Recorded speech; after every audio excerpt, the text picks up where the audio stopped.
Ha sido largo el viaje, pero al fin llegué.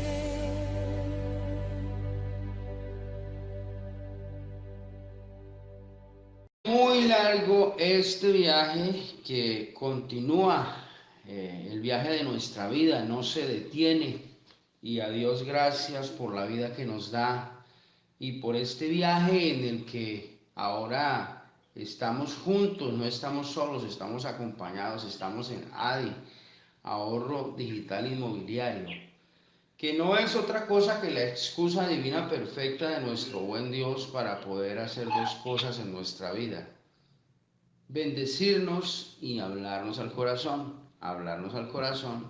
y bendecirnos. Y lo más extraño de todo esto, pero lo más hermoso me parece a mí, es que disfrazó esta excusa perfecta para poder bendecirnos y hablarnos al corazón. La disfrazó de un negocio corporativo, le puso un antifaz: así es él, así hace las cosas él. A Jeremías el Señor le dijo: es una obra extraña la que yo hago. Y es así, es extraño, pero así es. Y a Dios gracias, pues aquí estamos. Hoy es jueves 23 de marzo del 2023. Vamos a hacer el ejercicio que hemos estado haciendo, que me parece muy interesante. Me pasa algo, es que esta mañana apenas abro los ojos y me llega la imagen del ejército israelí, tal cual me quedó ayer en el devocional en la mente, como estaban. Y estoy en mi mente, en la película de mi mente, con este pasaje que estamos analizando en primer libro de Samuel, capítulo 17.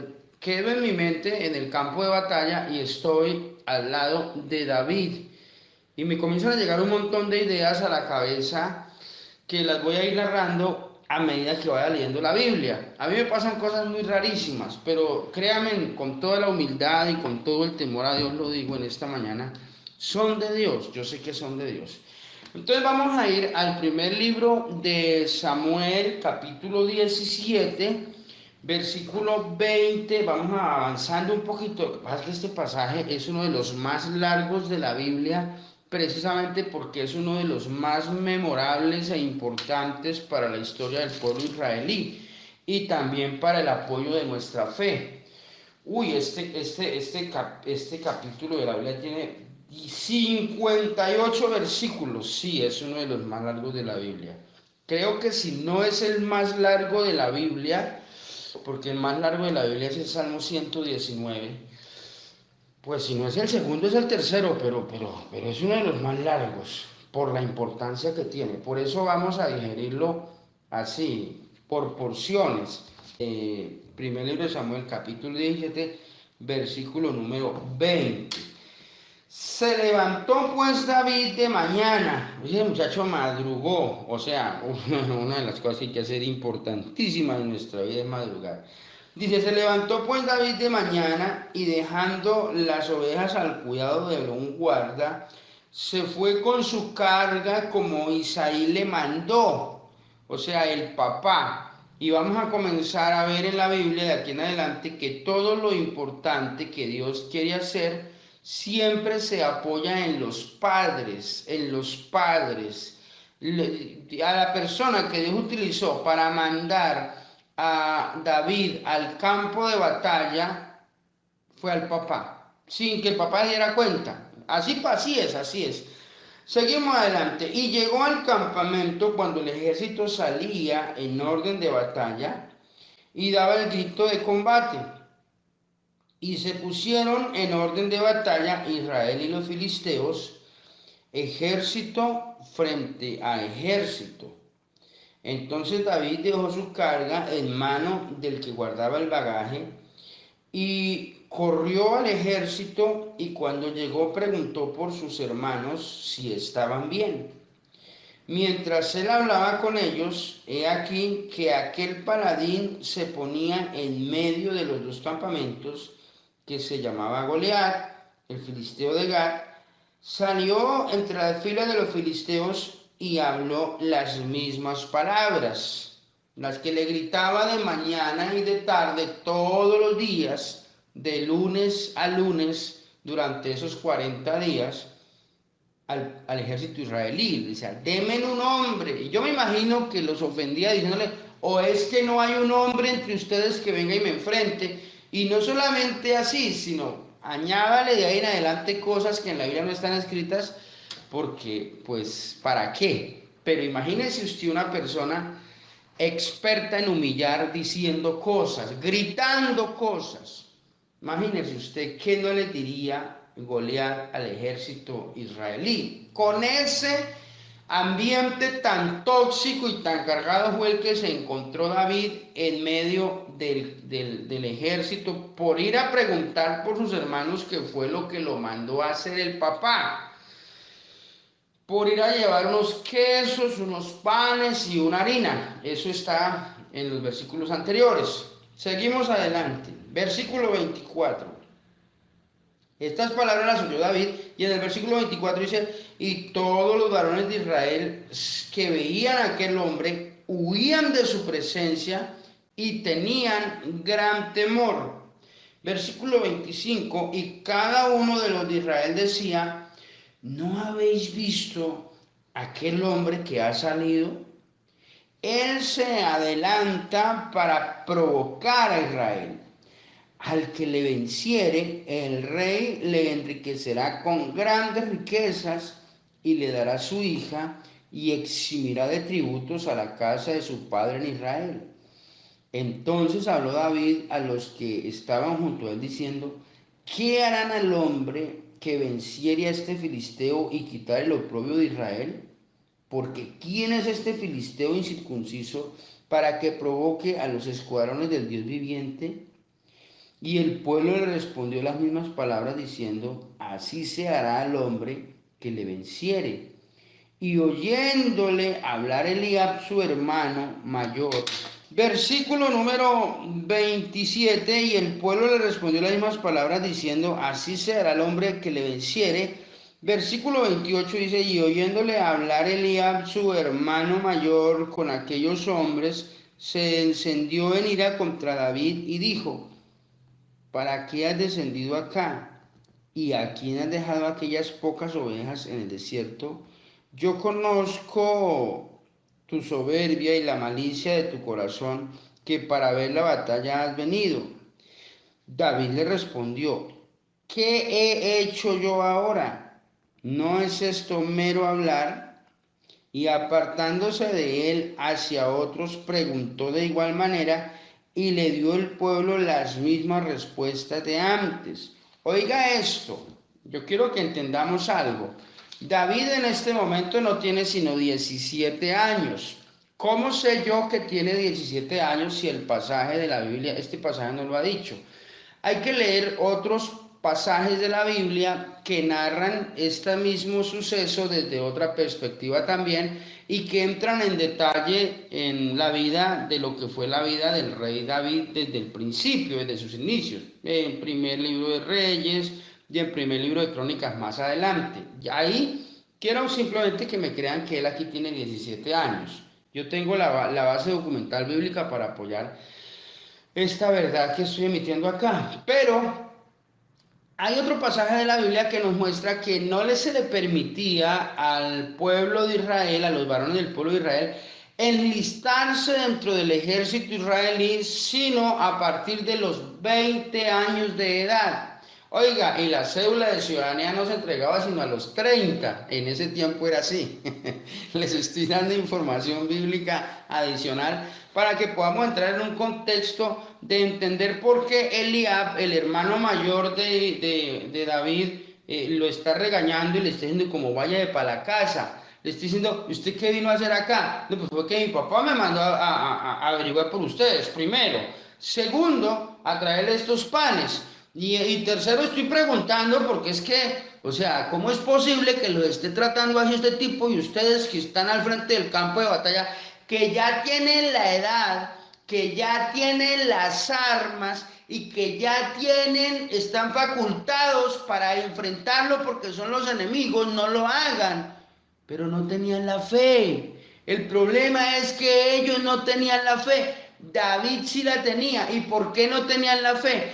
porque es que la fe es algo que se le entrega de parte de nuestro buen Dios solamente a la gente que ora. Oiga eso que le estoy diciendo. Y la gente que ora, ora porque es humilde. O sea, esto es una cadena de sucesos, como cuando usted toma la tabla de los números naturales y comienza a contar cero, no hay nada, 1, 2, 3, 4. Ese es el orden natural. Así sucede aquí. En el cero no hay nada. En el uno lo primero que aparece es la humildad, y después de que hay humildad aparece la oración, y después de que aparece la oración aparece la fe, y después de que aparece la fe aparecen los milagros. Es así. Este es el orden en la tabla, pues, de los números naturales de Dios en lo referente a la fe y a los sucesos. Así es. ¿Qué pasó acá? Un montón de tipos mayores de edad, ¿sí? Armados hasta los dientes, a los que se les presenta un gigante llamado Goliat, y salen a la pelea, porque es que un ejército es para pelear, si no un ejército, ¿para qué es? ¿Sí? ¿Cuál es la razón de ser de un ejército? ¿Ya? Pues responder por los problemas de seguridad nacional en el momento, en el tiempo y en las circunstancias que se presenten.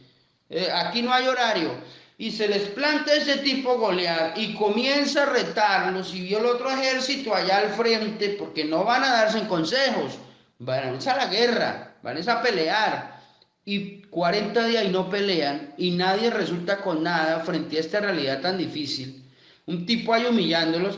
Pues David, que no había sido llamado a la guerra porque era pastor de ovejas, él estaba llamado hasta ese contexto y ese momento y esa circunstancia y ese tiempo, era ayudarle a su papá, porque no tenía sino 17 años, le faltaban 3 años para enrolarse en el ejército. Otro dato importante en la Biblia es que todos los varones de Israel tenían que prestar servicio militar.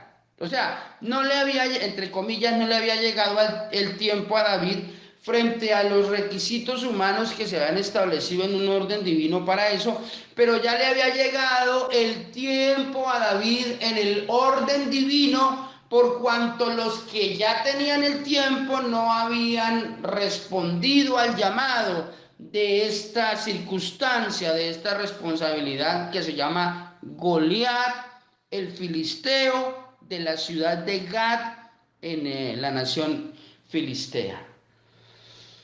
Entonces estamos aquí en un nudo, porque el muchacho llega y el hermano mayor, que ya hace parte del ejército, no ha sido capaz de enfrentar a Goliat, pero sí está regañando al menor, al que Dios lo mandó a enfrentarlo. Esto es loquísimo. Pero cuando usted lee la Biblia, aparecen estos berenjenales, aparecen estos nudos. ¿Cuál es el asunto acá? Es un problema de falta de fe, porque los israelitas están viendo a un tipo de 3 metros y 20 centímetros de altura, 6 codos y un palmo, textualmente dice la Biblia, que los humilla, se les burla, los ultraja, los señala, los por debajea como quiere, de mañana y de tarde, todos los días, y nadie hace nada. ¿Por qué nadie hace nada? Porque tienen miedo. ¿En dónde aparece el miedo? Cuando nosotros somos los que nos guiamos por nuestros sentidos. Ahí aparece el miedo. Con los sentidos aparece el miedo. ¿En dónde se domina el miedo? Cuando usted toma toda esa situación y la lleva de rodillas delante de la presencia de Dios y se percata de que Dios está con usted. Ahí el miedo tiene que huir. Y así trate de mantenerse cerca de nosotros, va a ser un miedo muy débil y la fe puede más. ¿En qué momento tuvo David espacio para arrodillarse y poner esta situación delante de la presencia de Dios? Lo hizo con anterioridad. Les voy a mostrar con la Biblia en qué momento David oraba. Póngale cuidado. Sigamos adelante. Estábamos en el versículo número 30, dice, y apartándose de él hacia otros, preguntó de igual manera David, y le dio el pueblo la misma respuesta de antes. Oiga, versículo número 30. Fueron oídas las palabras de David que había dicho y le refirieron esto delante de Saúl y él lo hizo venir. ¿Cuáles palabras? Las que están en el versículo número 26, donde dice, porque ¿quién es este filisteo incircunciso para que provoque a los escuadrones del Dios viviente? Ahí ya comienza a aparecer la fe. Porque David no relaciona esta guerra como algo entre hombres aquí en la tierra simplemente, sino como David ve al ejército israelí como el ejército de Dios al que Dios respalda.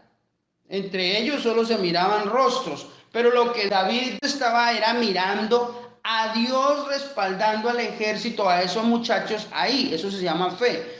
Ahora, en el versículo número 32 le dice David a Saúl, cuando lo manda a traer, no desmaye el corazón de ninguno a causa de él.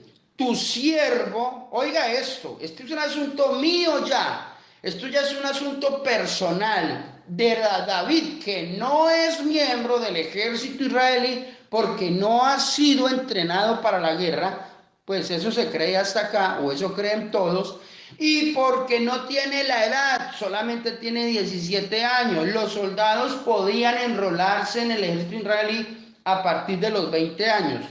Pero David, que es un hombre de fe, perdón, que es un hombre de oración, porque es un hombre de fe, y que es un hombre de oración, porque es un hombre humilde, porque sabe que simplemente es barro en las manos de Dios, polvo de la tierra, con un aliento de vida, y que ora todos los días, está seguro de que Dios está con él, que es de lo que dudan o de lo que no se acuerdan ni siquiera los soldados, ni los oficiales, ni los suboficiales del ejército israelí en medio de esta circunstancia, porque solo se guían por los sentidos.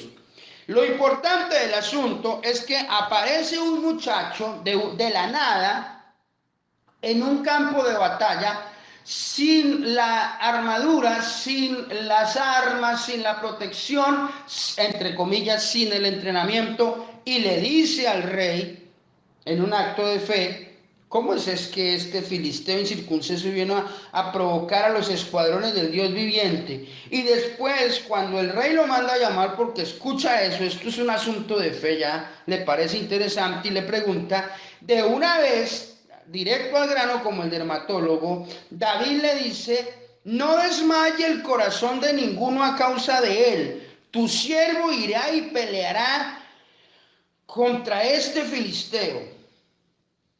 Entonces Saúl, que seguía por los sentidos como un simple mortal, le dice, no podrás pelear con él porque tú eres muchacho. O sea, es lo que ve el ojo de Saúl, los sentidos.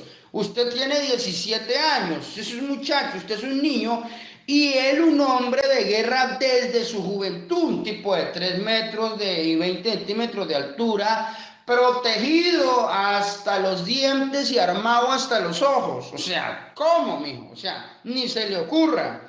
Mire la respuesta de David, y aquí viene la respuesta al planteamiento que hice con anterioridad. David le responde a Saúl, tu siervo era pastor de ovejas de su padre, y cuando venía un león o un oso y tomaba algún cordero de la manada, salía yo tras él y lo hería y lo libraba de su boca, y si se levantaba contra mí, yo le echaba mano de la quijada y lo hería y lo mataba. Fuese león, fuese oso, tu siervo lo mataba, y este filisteo incircunciso será como uno de ellos.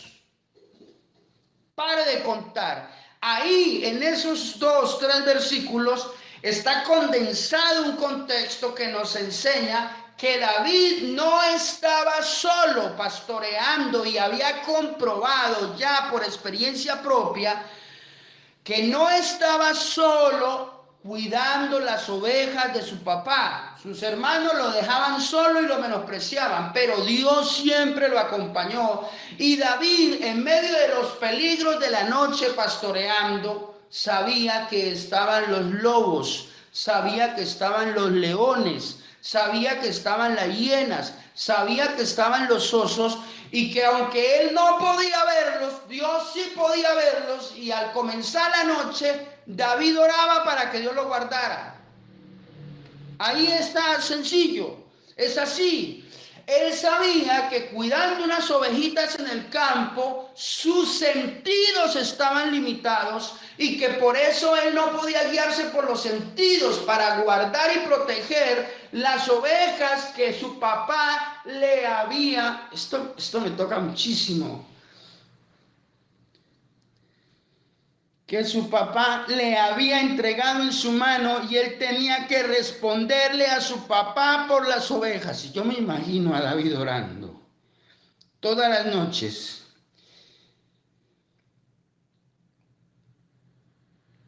y diciéndole a Dios: Señor, estas ovejas no se pueden perder y yo estoy solo acá.